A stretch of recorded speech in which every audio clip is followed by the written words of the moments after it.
এই বাইরের থেকে যারা আসছে তারাই শুধু জানে যে কিভাবে হরি মন্দির উদ্বোধন করতে হয়, ঠাকুর উদ্বোধন করতে হয়।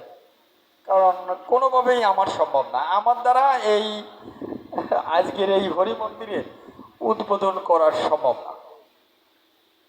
কারণ এখানে আমি না একটা টাকা দিয়েছি, না কিছু সময় দিয়েছি, আমার অগোচরেই এখানে হরি মন্দিরটা হয়ে গেছে।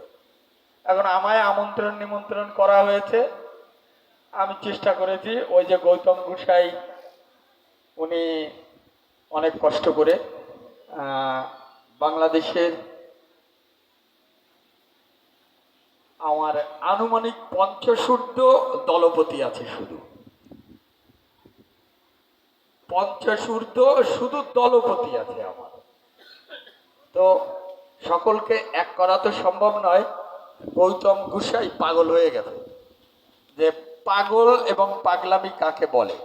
তো যাই হোক, অনেক কষ্ট করে আজকে এই অঞ্চলে হরিনামকে সার করে নির্ভর করে পাগল পাগলিরা আসছে।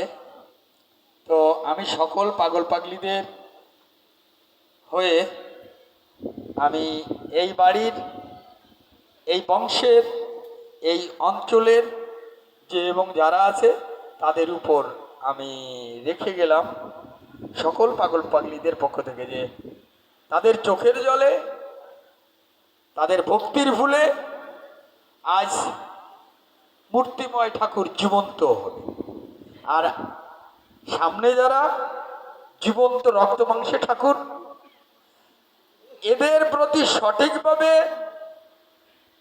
যথোপযুক্ত সাধ্য অনুসারে সেবা দান করতে পারলেই অনন্ত ঠাকুর এর এখানে প্রতিষ্ঠা হয়ে যাবে, এইটা আমি মনে করি।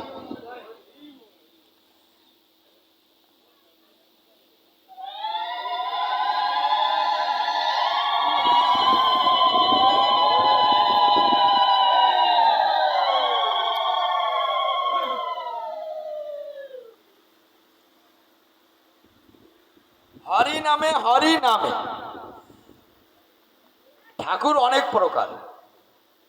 শব্দময় হরি, মূর্তিময় হরি, ছবিময় হরি, কর্মময় হরি, চিন্তাময় হরি, এখন আর হচ্ছে ভক্তিময় হরি। ভক্তির ওখানে কোনো তন্ত্র মন্ত্র কোনো কিছুই, কোনো বিশেষণ নাই, কোনো সংজ্ঞা নাই এখানে, কোনো ভক্তির কাছে কোনো। তো আমি এই বাড়ির, এই বংশের, এই অঞ্চলের সকল বাবা মার কাছে আকুল প্রার্থনা রাখছি সকলে যেন সম্মিলিতভাবে দাঁড় হয়ে সামনে যে ঠাকুররা আছে তাদের যেন সঠিকভাবে মানে সেবা যত্ন করা হয়, এই প্রার্থনা আমি রেখে গেলাম। আর এই ঠাকুর কখনোই খাবে না, এরে ওই তালা দিয়ে রাখলে হাজার হাজার বছর তালা দিয়াই থাকবে, ওদের সাধ্য নাই খোলার।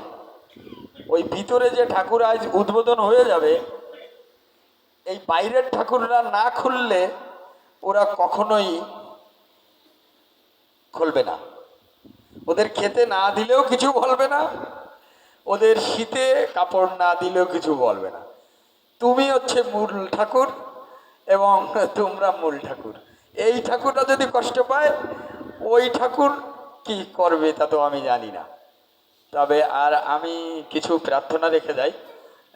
দেখো, এই যে আমি কিছু না হোক আমার গলায় আছার মালা, হ্যাঁ, আমার সাথে যে এবং যারা আসছে এদের দেখলেই বোঝা যাবে এদের কিছু বৈশিষ্ট্য আছে, কিছু আদর্শ আছে। হ্যাঁ, চুল খাটো থাকতে পারে, মোজদাড়ি লম্বা না থাকতে পারে, কিন্তু গলায় আচার মালা, এ বাদে আর কিছু নেই, এ বাদে কিছু নেই।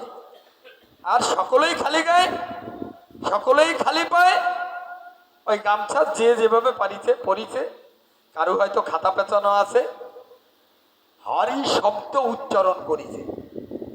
কিন্তু দেখেছি এই এই অঞ্চলে দেখলাম অনেক বাবা অনেক মা অ্যাকশন দিচ্ছে, ভিতরে যাইয়ে অ্যাকশন দিচ্ছে, টাঙ্কা বাজাচ্ছে জিন্সির প্যান্ট পরে।